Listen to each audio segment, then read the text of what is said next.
नमस्कार। जीवन की पाठशाला में आप सभी का बहुत बहुत स्वागत है।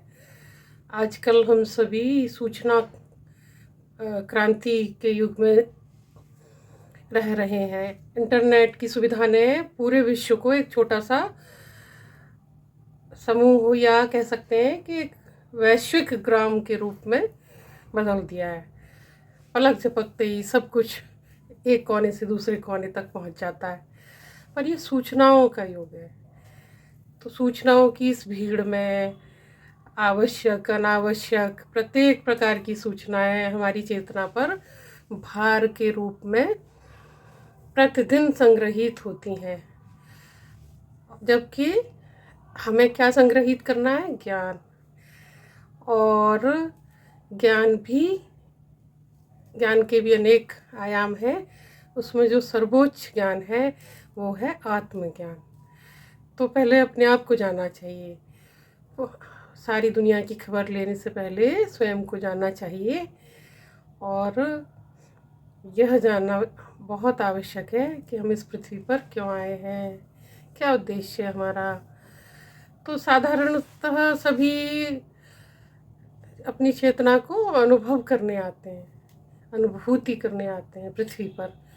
पूरे ब्रह्मांड में पृथ्वी ही एक ऐसा लोक है जहाँ हम स्वयं की अनुभूति कर सकते हैं, स्वयं को अनुभव कर सकते हैं।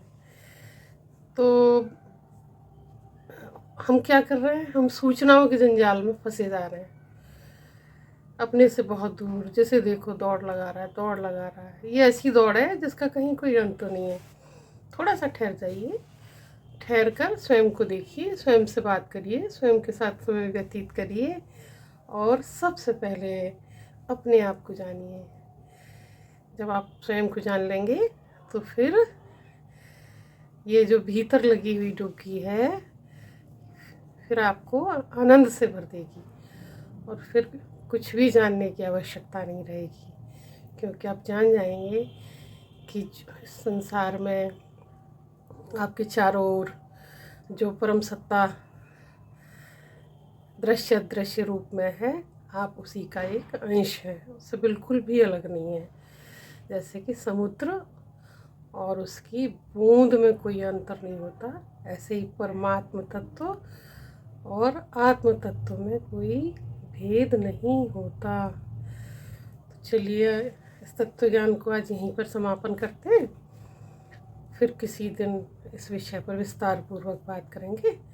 तब तक के लिए आप सभी का बहुत बहुत धन्यवाद।